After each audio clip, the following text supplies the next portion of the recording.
watching all these other accounts blow up. And to be honest, I was just sick of it. Like, I was like, I'm sick of being like knowing our shit and not having that be reflected.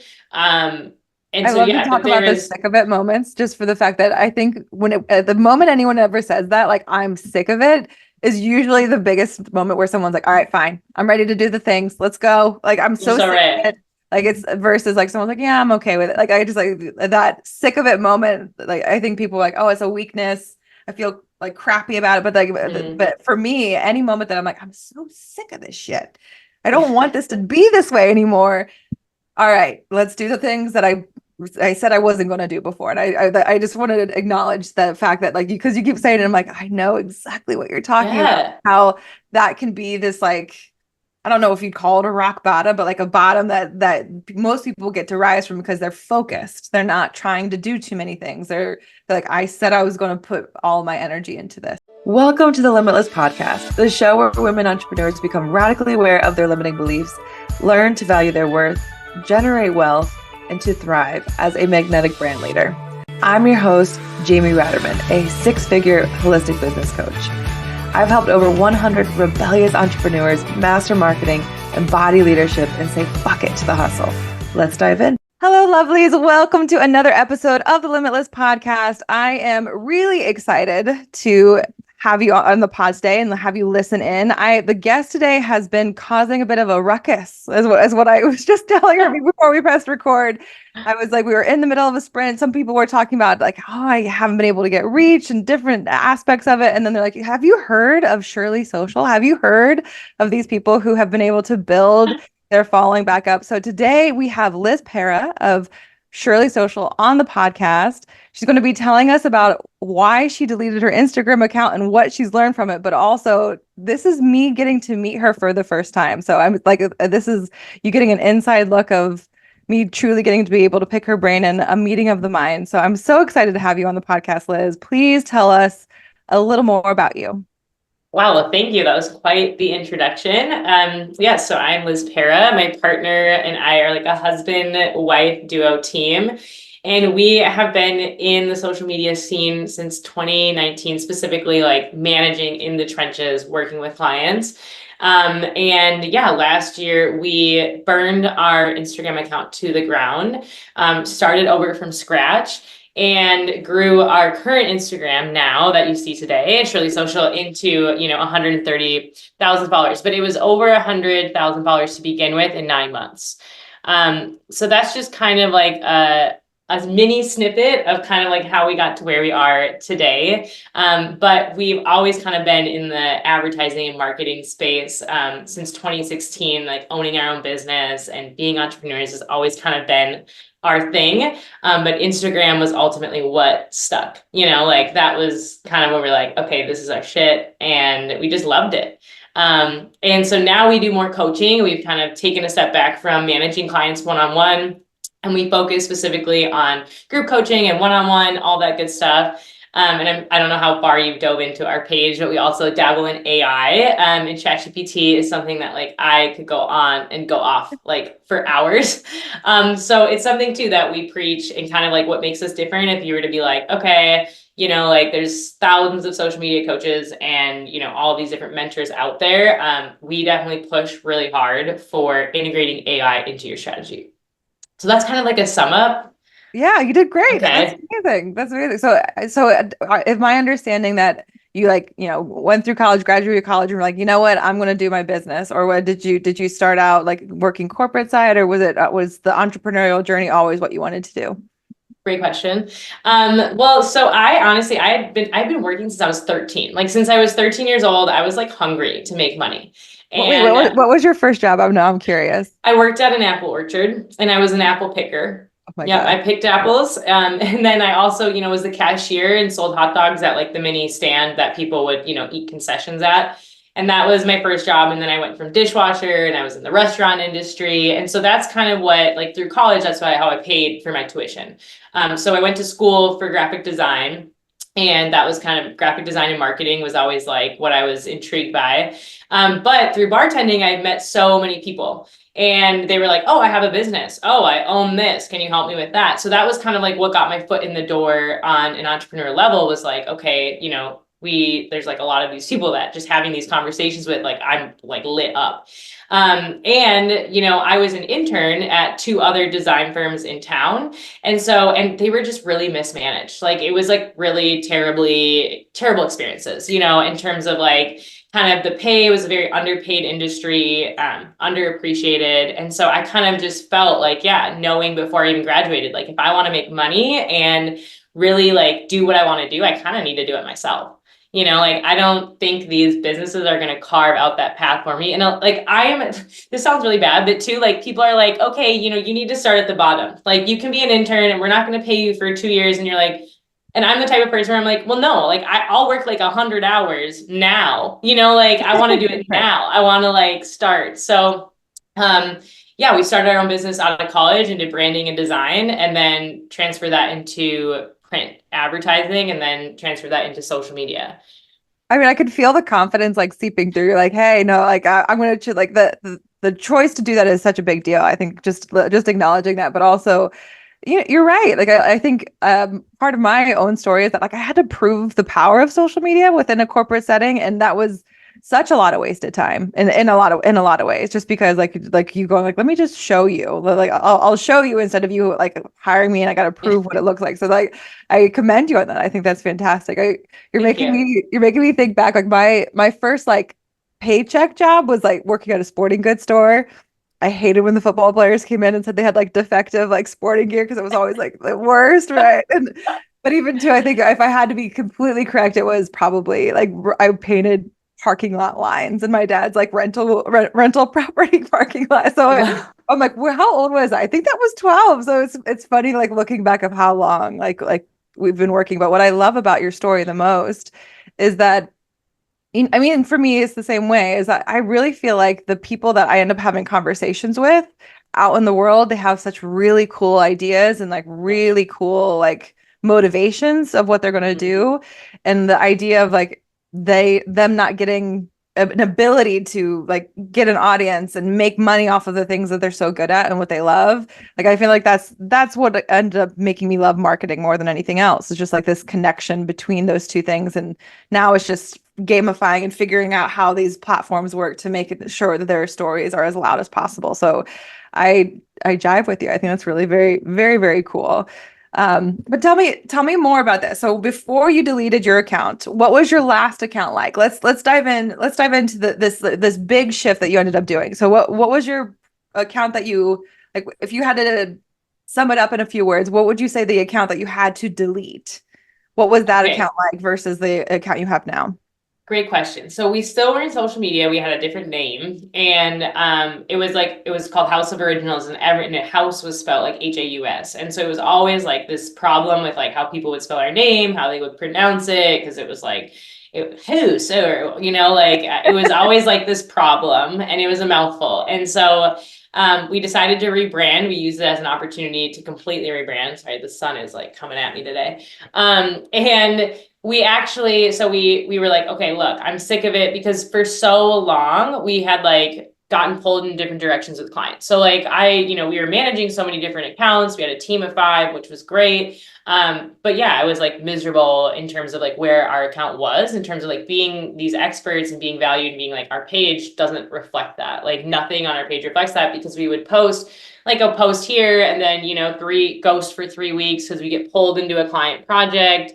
And so it was very inconsistent, to be honest, inconsistent posting, and then inconsistent content types because we were inconsistent with posting. Like trends change so fast on social media and like how people use social, how we interact, like even just DMs, right? Like messaging people has changed so much on the platform since when it started. Like Oh, of course. I like text people in messages, like more so than like I text them on my phone.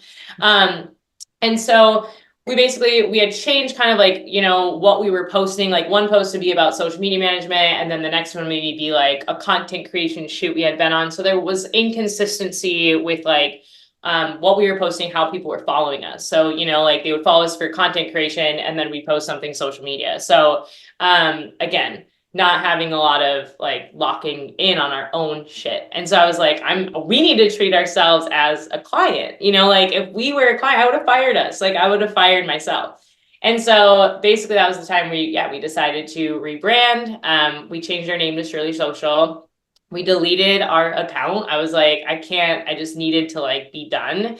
And the first 2 months were absolutely terrifying because, you feel like you're this expert in your field and you're like, okay, I know my shit, but you have like 50 followers. And, like, and so it's definitely like, it was definitely a little bit of like, okay, like, was this a good choice? Like, did we just do this? I think this is the biggest, like, like sweat dripping down your back when this conversation even comes up. If like I'm getting rid of this thing and like I'm like walking in like I'm in kindergarten again in this thing that I've been building, but not like I want to.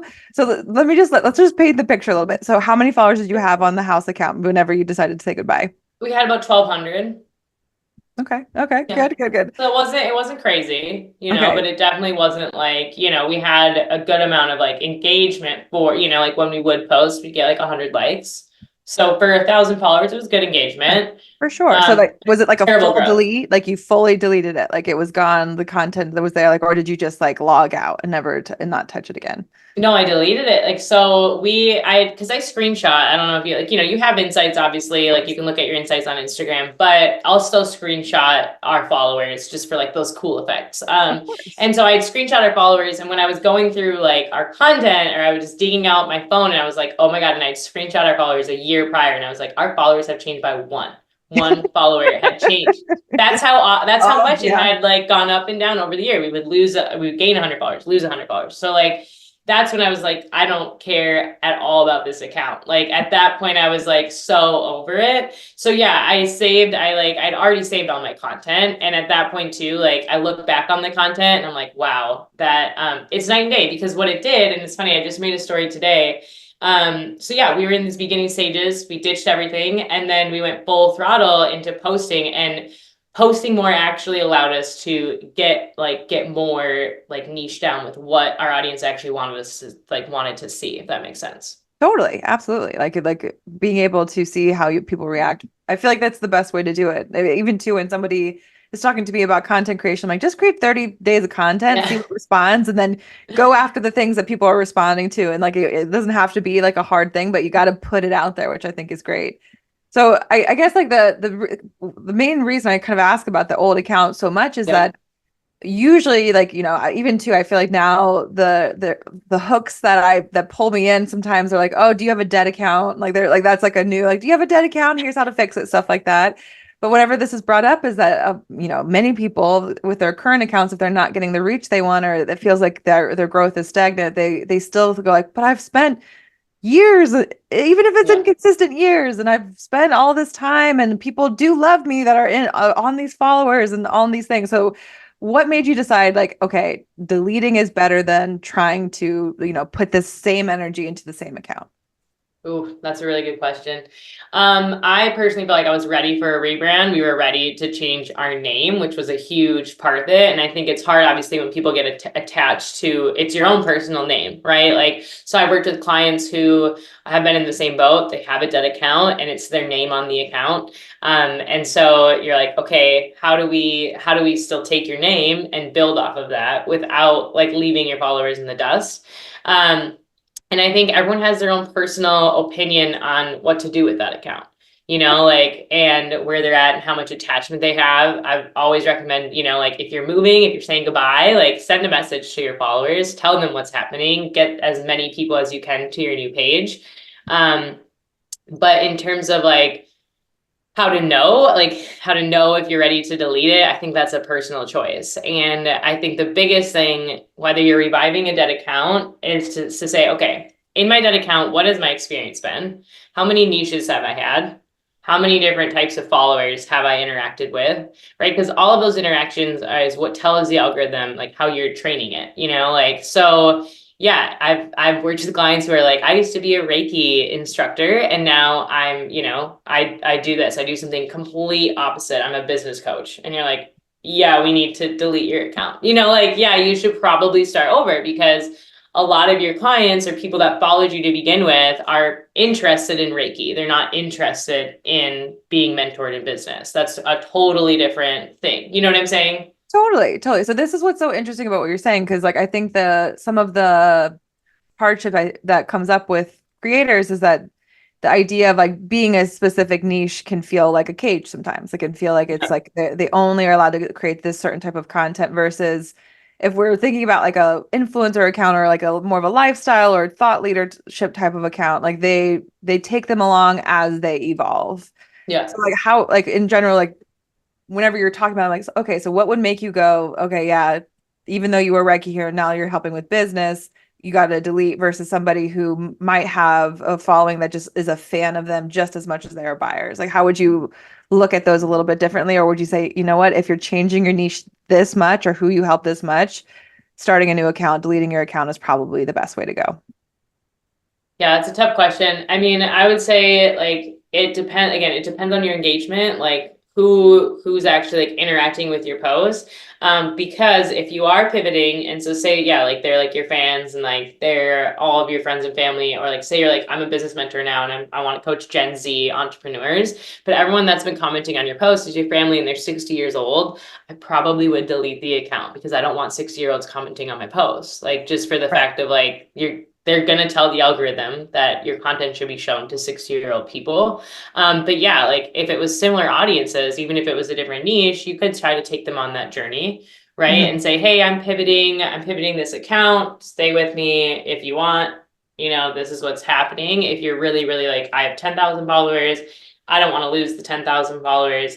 My thing, I guess, tidbit to anyone who's thinking about like transitioning their page, you're changing your content strategy, you're changing your name, you're even changing your profile picture to just anticipate you're going to lose a couple followers because like anything, people are like, who is this person? Right? Maybe they followed you years ago and you just changed your profile picture and they're like, oh yeah, I changed what I was interested in over the last 3 years. Right. So like usually when you change your style, is when you kind of can see a little bit of a dip and then it picks back up again. So Mhm. if you are not going to delete your account, you're going to stay and you're going to pivot, but just know that it's going to tank a little bit before it goes back up. Okay, totally makes sense. Absolutely Yeah. makes sense. Like I think that any being in transition in general, you're like just anticipate you're going to have a little bit of the dip. Let's go back to the climb though. Let's go back to you climbing. Like so, you deleted your account. You said you had like 50 followers the first month or first 2 months. Tell us a little bit about kind of like the milestones as you built yourself up to this 100K in 9 months. Okay. So yeah, so we started, it was a very slow start. I feel like in terms of content, like I found like the North nodes that I found were like different than the North nodes. Like, and I say this in terms of like following your creators, like that are like you are so inspired by. And so like this is what I say, if you're starting new on Instagram, if you're starting over, if you're like, I'm stuck, like find 3 creators that you are like, they are so freaking cool. Like, like I love like Jared Bean was one of my favorite creators that I came right when I I love came back and Shara. restarted over. I was like, I never followed her before, but I was like, oh my God, I love her. She's so fun. So finding those people and then crafting your content was something that really helped in the beginning. And then there was, right, like some different styles that had to be worked through. And that's the beauty of creating a lot of content at once is like, so we had like the first 2 months. And to be honest, like I could show you the page and you would be like, whose account is this? Because it looks totally different. And after 2 months, I was like, like what is this really reflecting? I think that's a really easy thing as business owners. We get so into the rabbit hole with our content and with our pages, with anything, our website. It's really hard to take that step back and be like, okay, if I was a random person coming to my page, what is the feeling? And like in marketing, how important that is, right? Like Yeah, the of course. feeling you're giving people. And I was like, okay, this feeling is like kind of like not real. Like it gave off like kind of like an impersonal feeling because all the cover photos were really designed and everything was very like aesthetic. So I just kind of like again wiped it and was like, okay, I'm going to like what creator is growing the fastest. And there was this creator, Lauren Taylor, she's a realtor. who does like Instagram stuff. And she had grown 100,000 followers. And then you can use different programs like Sked Social. I don't know if Later does it, but like where you can put in your like best competitor, your like whatever it is, their name, and it'll tell you their strategy. So put in her name. Her strategy was 2 reels a day. That was her strategy. So I said, from here on out, I'm doing 2 reels a day, like whatever that takes. So I would do 1 reel that was like, a talking head reel, kind of like this, and then a B-roll, like something super easy, like a quote, or again, like the second piece of content was always like very easy maintainable, if that makes sense. And just went hard, like for 4 months. And it wasn't until like, I think it was probably like 4 months in, and I was like literally about to give up. I was so over posting twice a day. I was like, but through that, we had found our style. I'd gotten really fast at editing. Like I was like making reels way faster. And yeah, like worked through a lot of those kinks. Like it's so funny because even like working through it, like when we were in the house account and making reels, like to where I'm at now is like, yeah, I like propelled our growth, propelled content creation just by like forcing myself to make 2 reels a day. I And love that though. I so think there's such a big deal to talk about just like confidence through action is that like I mean one the fact that you didn't give up after 4 months is like such a big deal. Like I think that somebody sees like the 30-day challenges and they'll be like, "Oh, if it didn't work in 30 days, I'm out." yeah, Like this like so and right. all their algorithm hates me and like there's a lot of like that talk where it's like okay, like it has to work within this like a certain amount of time and it makes sense. Like 2 reels a day, like as you're saying, and I'm like going like, "Ooh, I've done definitely like 7 straight days of like a post a day," and just thinking about what that would do and how that would like kind of shift. But also too, like I'm like, I wonder if like they race each other, like you and your husband, like race each other, like who gets the reel edited faster? Just because I can imagine that you probably both have become so good at these things. But the fact that like, did you set out in your mind going, I'm going to at least give this 90 days, 4 months? Like, did you give yourself kind of a destination of how long you were going to go this hard at posting so much? I mean, yeah, I would say we were gonna give it a year, like we were like, okay, because we had taken 3 years essentially, like, on our old account, like not really doing anything and watching all these other accounts blow up. And to be honest, I was just sick of it. Like I was like, I'm sick of being like knowing our shit and not having that be reflected. And I so love to yeah, talk but there about the is, sick of it moments just for the fact that I think at the moment anyone ever says that, like, I'm sick of it, is usually the biggest moment where someone's like, all right, fine, I'm ready to do the things. Let's go. Like, I'm you're so so sick of right. it. Like, it's versus like someone's like, yeah, I'm okay with it. Like, I just like that sick of it moment. Like, I think people are like, oh, it's a weakness. I feel like crappy about it. But like, Mm. but for me, any moment that I'm like, I'm so sick of this shit. I don't want this to be this way anymore. All right, let's do the things that I said I wasn't going to do before. And I just wanted to acknowledge the fact that like because you keep saying it, I'm like, I know exactly what you're talking about, Yeah. how that can be this like I don't know if you'd call it a rock bottom, but like a bottom that most people get to rise from because they're focused. They're not trying to do too many things. They're like, I said I was going to put all my energy into this. So just wanting to acknowledge that I love hearing you say that. Thank you. Yeah, and I think it's hard. It is a lot of content. And I think that's where a lot of people are like, "Oh, I don't have time for that," and it's like I totally understand that, and there are ways to get to that growth without doing without doing 2 posts a day. It's just a matter of, what level you're at and how much you have to give and where you're at in terms of like pushing it. But we did. So I did 2 reels a day. I was like, I'm gonna go Lauren Taylor mode. And it all of a sudden, like the day I was like, I'm so over it. I was at this point where I was like, okay, yeah, like we were moving the needle, but nothing to like, like we were probably at this point, so like, 20,000 followers, not even. And then it was one reel. And I remember thinking this reel is way too long. I remember thinking this is stupid. Like I probably shouldn't post this. Like, but it was a valuable reel. I knew it was very valuable. It was how to take, 30 content ideas and do a bulk create in ChatGPT. So I knew it was valuable, but I was like, this is like boring. Like I watched the video and it was like a minute long and I was bored. I was like, oh my God. So I like I sped up my wording and I like didn't really care because I was like, whatever, like take it. Like I was so like, I just need to get this reel out. I'm on this two a day reel challenge, take my reel. And I remember like going out to lunch and all of a sudden it was like I couldn't turn my phone off. Like it was like blowing. It was like all of a sudden I just blew up. It was like that reel took us to over 80,000 followers. And that was like our highest performing reel. And so it sounds so stupid when people are like, post the reel, but post the reel, like, like post the freaking reel. You never know. And the thing is too, like I've had reels that are, I've spent hours on creating. They're so well produced, like production value and like little sound effects and psychological hacks. And then it's like Instagram goes down or there's a glitch and you're like it just totally bombs. So you never know what can happen on Instagram.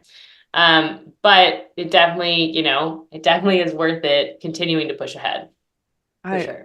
I feel like it's just fun to hear how like just doing the thing, like promising yourself, following through, and then like even to I love that the reel itself was something that you were like, this is not my best thing. Like, in your opinion at the time, like this isn't the best thing I've ever done, but we're still going to press it. So I think that that's one for anyone who's listening going like, yeah, that reel that you're like, oh, it's not good enough. Like, let's just press post. Yeah, maybe won't get a ton of reach. Maybe it's the thing. And I even too, I actually have recently had 2 clients go like viral for them for sure. And like this one took the least amount of time. And I'm like, always. It's funny how that works. It's funny how that works. So I love that. That's great. So you built it up and it all kind of was falling into place. So that all of the hard work paid off. Thankfully, you deserved it. Clearly, within that though, what did you find as you built this larger following? Because you said you were at what 1,400 on the last account. Now you're in the 80K plus. How did you see that transfer to like business success for you? Right away we couldn't keep up with business. Like immediately we had like multiple people because of that reel. Like, so I had sped it up too, which, this is a hack. And like people were like, I can't understand what you're saying. So like we had people in the comments that were like angry at how fast I was speaking, like told me I couldn't, like you did this on purpose. So it weirdly like did really well for engagement, but like we did have people messages being like, I want to hire you, which was great. Like we had immediately probably like 10 people that were like, I need your help. But it was a 30-day content hack. And so it was also like, whoa, like to work with us, I'm not going to make content like that for you, right. Just to let you know, like that's a really great hack. But no, so it definitely opened the door to a lot of business. We landed the biggest client we've ever landed to date out of it. And that was like across the country again, like would have never reached her eyes if we never made that reel. And then, yeah, I mean, it was just kind of continued to grow our email list. Our email list grew. We never had an email list really. I mean, maybe like 50 contacts, before that. So it really allowed us to be like, and to be honest, we didn't have a lot of this in place, right? I didn't anticipate like, okay, this reel is going to go viral, so I better have my ManyChat, my stand store, and all this set up. And I think sometimes too, though, like people feel like in business, they feel like, okay, I need to be ready. Like I can't post this reel until I'm ready. I can't offer my services out until I'm ready. I can't, like put a freebie in my bio until I'm ready. And the reality is like, you're never going to be ready. Confidence comes by just doing stuff. Like that's how you get confident, is by like going out of your comfort zone, doing the things that you actually don't want to do, and then being like, oh yeah, I did that. Like I did that, right? Exactly. Oh, totally.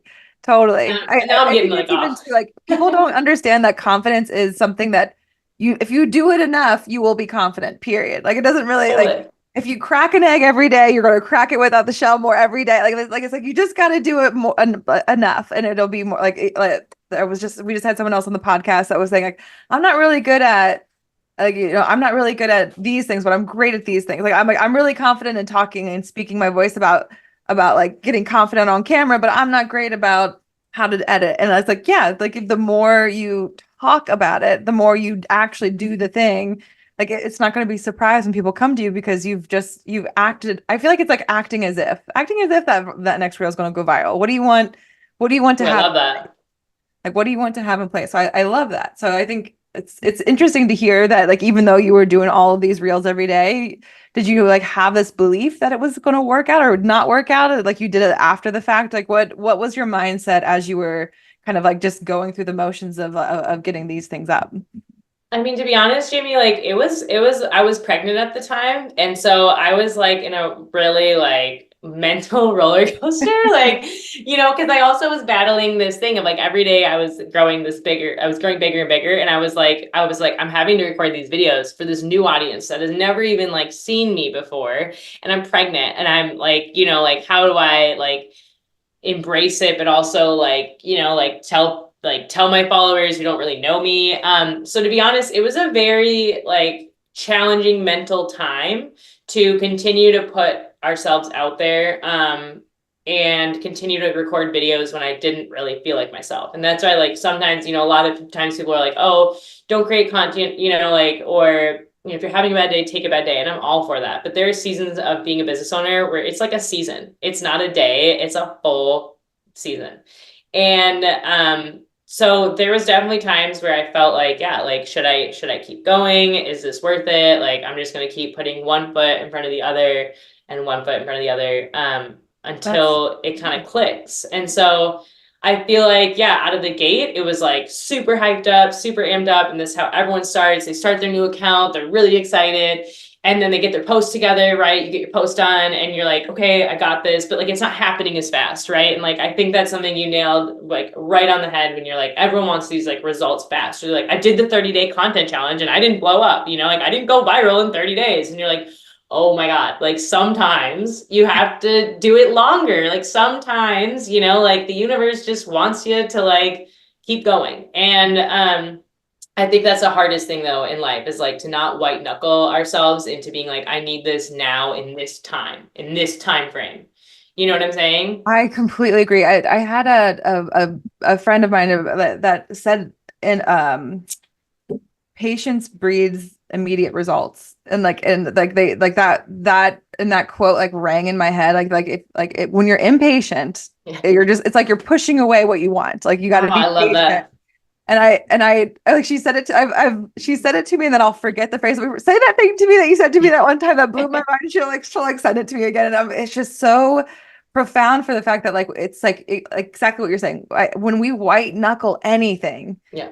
it's almost like we're just trying to make it harder on ourselves. Like it better turn into this or I'm done. Mm-hmm. And I think that's part of what sucks about goal setting is Yeah. that some people take it as this white knuckling, other people take it as just this easy destination to where they're heading to. And I think that's a big part of this. But I think what's coming around to even what you were saying, like seasons of your business, seasons of your life, is that you were committed. Like you were committed to what it was. And it's a touchy subject, especially amongst my spiritual people who will tell me like no, it's a hustle if you do it when you don't want to, Mm-hmm. or it's a hustle when you're not in the mood to do it. My brain goes to, what does commitment look like when you're in a bad mood? Like what does No. like we can't expect to always be in a good mood. Like we can't expect to always be driven to do these things. And I think that part of it is saying like, well, why am I doing this? What is this doing like intrinsically for me? And I think for you, even as you were saying, like you were still showing up, you were still doing it. My assumption is that you were pretty proud of like following through on the kind of social you always wanted it with previously, because you that idea. But what like with being in, growing another human, which I didn't know you were a mom. I had no idea. It Oh was my God. even better. But even too, like, what do you think was the, like, on those days where you're like, I don't have to do it today. Like, you know what? I'll take a break, or I'll take 2 days to take a break, or whatever it might have been. Like, what do you think was that voice or like sense of reason inside of you that said like, no, we said we were going to do this. Let's stay committed. Oof, it's a tough one. Because it's the question I feel like a lot of people ask as business owners, like what keeps you motivated? And it's like, well, there is no plan B for me. I think that's a lot of like business owners, especially newer ones, are like, what's my plan B? Like if I don't make my income goal, or like, what do I like, do I go back to work? And it's like, no, you work harder. I don't know, like you go and you network more. And so I think number one, there was no plan B. Number two, just to stay that level of reels, like I personally felt like I needed to prove it to the algorithm. I'm a very like weirdly, I'm not super competitive, but when it comes to the algorithm, I felt like there was something everyone else had that I didn't know. Like I was like at this point on like month 3 because I had grown clients pages and I'd worked with clients that had, grown them to $20,000, but they had always started out at like, like a couple hundred or $1,000. They always had like a base.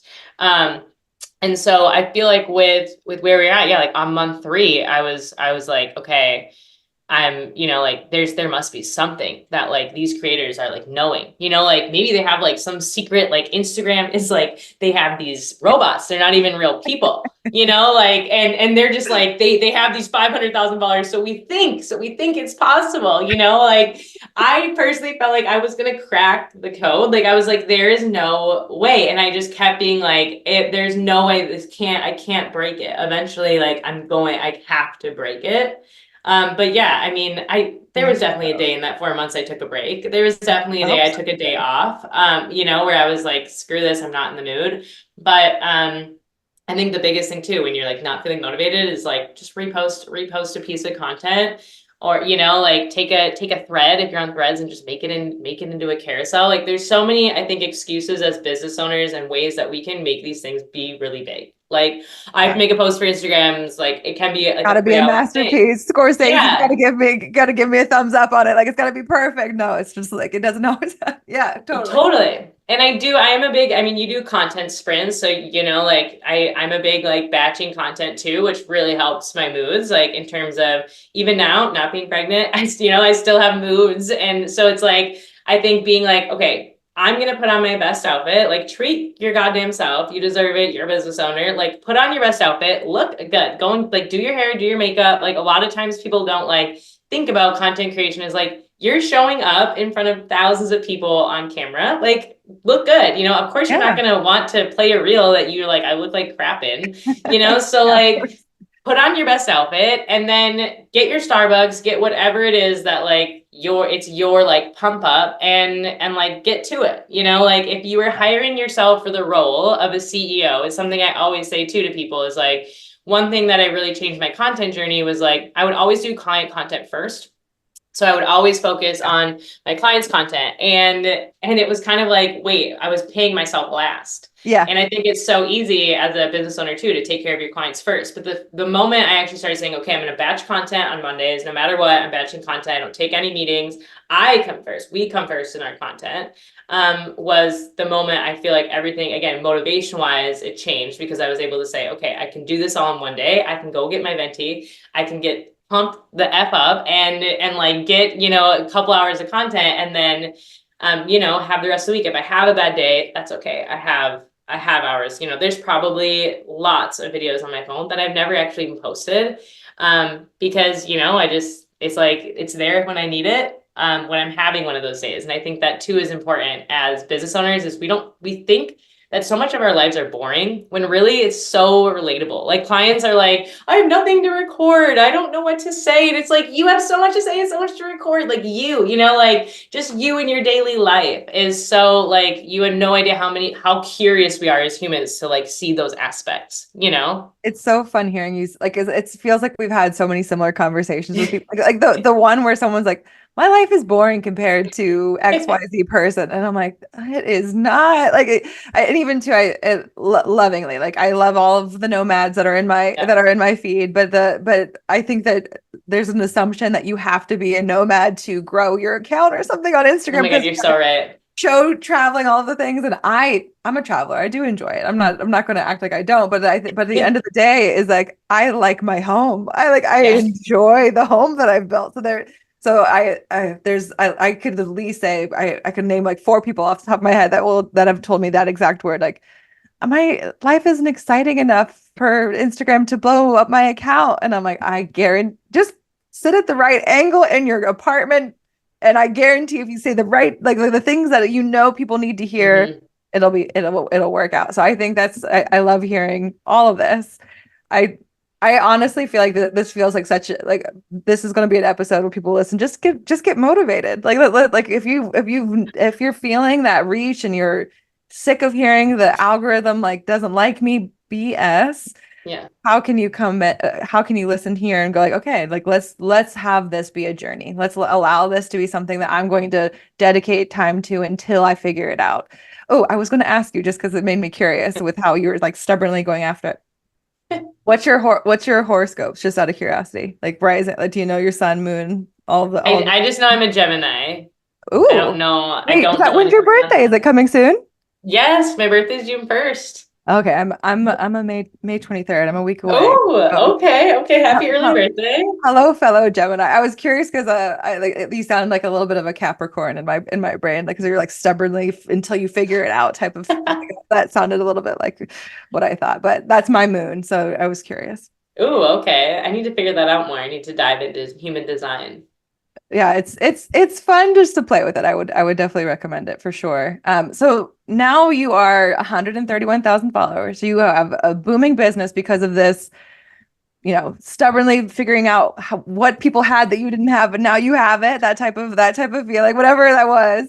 But like, how would you say, like, if you were to tell somebody right now, like, what you should actually be focusing on when you're creating content for Instagram? What would be like three quick tips you would give somebody?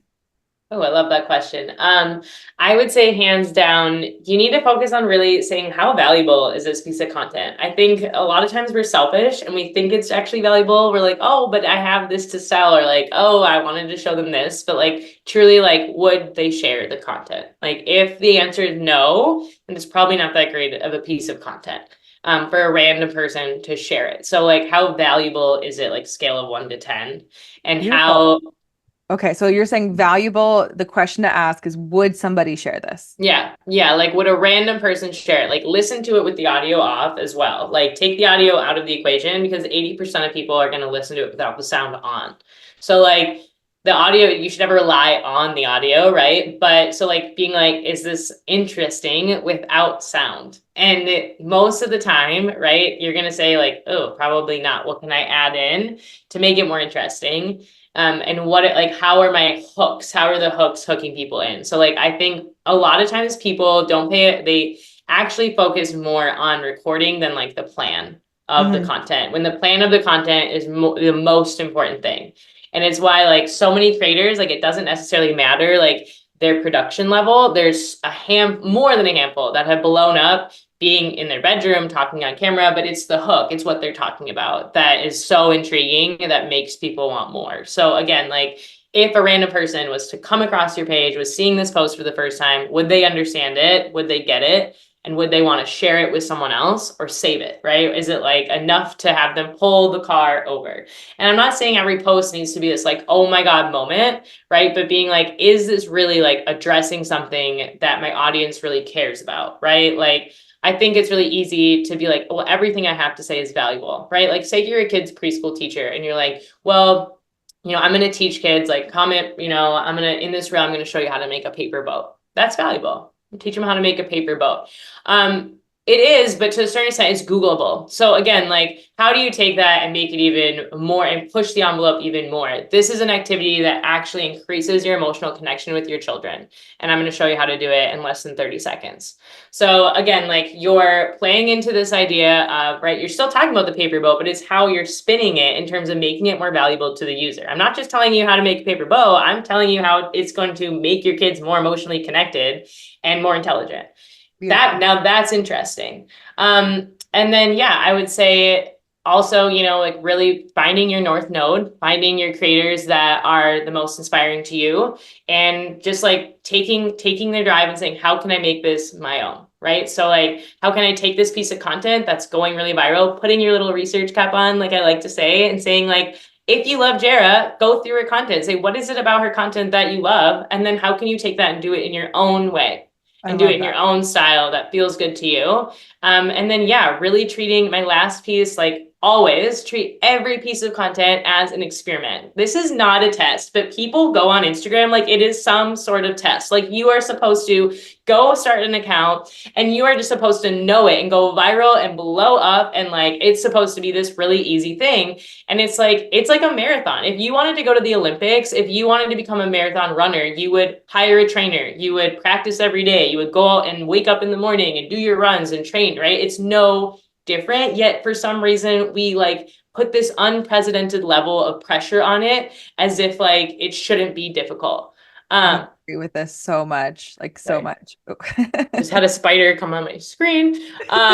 Okay, so I feel like really making it fun. And so I say this too with content creation is like you obviously should look at your insights and be creating content on what your audience wants, right? And seeing like, okay, this performed really well, I'm going to do more of this. But you should always have at least 10% of your content be fun and be for you. Like, and Gosh, yes. not give an actual crap how it does. Like my biggest thing, and the biggest thing people do is like, oh, I did this reel is, I did it, and I didn't get any followers. And it's like, okay, number one, it's a long play. Okay. Like we don't just go into the casino, put $20 in and win 20,000. Like it's a long play. You have to get good at gambling. You got to get good at it. You have to know which machines are yours and how you figure it out, right? You're like, are you a chronic gambler? No, I'm not.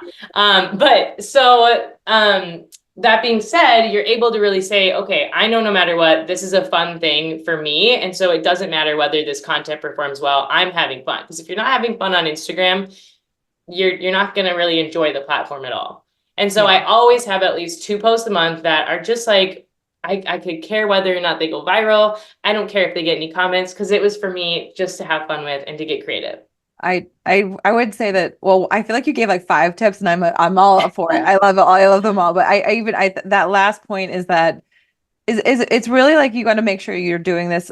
There's got to be a reason you're doing it for you. And then you respond to how people react. I think that's a big Yeah. part. I like to call it shits and giggles posts, like for any of my overthinkers or ones that are thinking they're going to get an A+. I'm like, all right, where's the shits and giggles post? Like, what do you just want to do just for the fun of Yeah. it? Like, let's bring you back down to the ground, or like what you actually want here. And even to what you were, what, like I would say something, and like I said, like this is me and Liz meeting each other for the first time. You guys have so much fun on your videos. At least it looks like it. Like you're like you're sharing these like big like tips and strategies, but you're like dancing just for the fun of it. Like I can imagine like your content filming days with your husband probably are like you just laughing at each other, trying to do like, you know, just some quick B-roll that you get to use later, that type of thing. So in my mind is like, how can you make the creation process fun? And I think part of that has a lot to do with what you started with. Like you can use these these other creators as your north nodes, but like owning like what is the kind of experience I want to have and I want people to have with me? Like how would I want them to feel whenever they're engaging with my content? So these are fantastic. I feel like I want to talk to you forever, so I'm going to try to reel myself in. But two more questions here. One, whenever we're talking about dead account, starting a new account, like what would you tell people? Like, do you think that everyone should start delete and start a new account, or what would you tell someone right now that is just not getting any reach? What would you say? What's their next steps? I would say, how long have you been going at it? How consistent have you been? And what has been your method for trying to post? Reels are like the method to increasing your reach. So if you're just posting carousels, change it up. Start posting some reels. Give it 30 days of consistency, like posting 5 days a week and really trying to like revamp your content strategy, looking back, saying what's performing really well, what's doing well in my industry, what are some things that other creators are doing that I can be inspired by. If you are like dead, right, like I don't know where to even start, use Sked Social, look at like their competition stats and really like dive into that. But I wouldn't just go like deleting your profile, like please no one like run and go and burn your account to the ground. I would give it a chance unless you're like, I'm so over it. Because the thing is like, it doesn't matter if you're starting a new account or you're trying to get out of this like Instagram jail or, you know, like get out of that. Either one is going to require you to put in work. There's no like I get out of this and it's like an easy, you know, I'm like, I start over and the algorithm loves me. But one thing to take into account too is that, you know, it is a smaller creator play right now and the algorithm's playing into that. Um, and so it is always something where you can say, maybe I'm not ready to delete my account. I am ready to put in time and effort. And you can always create an account and just start posting on that account. You don't need to tell people about the account. You don't need to make it public. You don't need to go burning the other one to the ground, and just see how that feels. But know that neither account is going to grow or to get reach if you're not committed to posting and to staying consistent. I love that. I love that. So in a way, if right now you're feeling like you have a dead account, what does it look like to spend 30 days truly focused on not only posting, but learning like what's working, what's not, like that type of thing. I think it's fantastic. In general, like anytime I've even like put up something like this is gold and then it doesn't get as much reach, I'll like walk away going, 30 days, James. Just like Yeah. let's go all in on the visuals you wanted to create in 30 days, 30 days. Like give it that level of commitment, which I think is fantastic. Well, I appreciate you sharing so much of your story. Clearly, I got to know so much about you here, but I love to ask my guests before we hop off, because this is Limitless. What would you say being limitless means to you? I love that question. I would say being limitless is having full confidence in what you're doing and who you're serving, and just feeling completely unweighted, is that a word? Lighter. About yeah, lighter, feeling lighter as a business owner, feeling limitless in terms of what you can accomplish. I think sometimes we're so held back in our mental beliefs, and truly being limitless is having no setbacks in life. I love that. I feel like even what I take from what you're saying is that our minds, like our mindset, even like our own limits are what ends up weighing us down more than anything else. So I love that how you worded that for sure. Tell us how we get to stay in touch with you. Tell us how we get to get more Liz in our life. Oh, I love that. So yeah, you can follow us on Instagram at Shirley Social with a little underscore at the bottom. Or you can find us on our website at shirleysocial.ai. We have lots of different fun things and, freebies for you in there to check out. But I'm always open to chat. I'm always in the messages. So if you are just curious, or if you're like, hey, I'm so-and-so, I want to meet you, please find me in the messages and I'm happy to continue conversation. Beautiful. Amazing. I highly recommend at least the follow, even over on Threads. I've been chatting with you over there too. So I would definitely encourage you guys to spend even more time with Liz and Bo. And thank you so much for being on the podcast today. Thank you for having me. I really appreciate it, Jamie. Bye.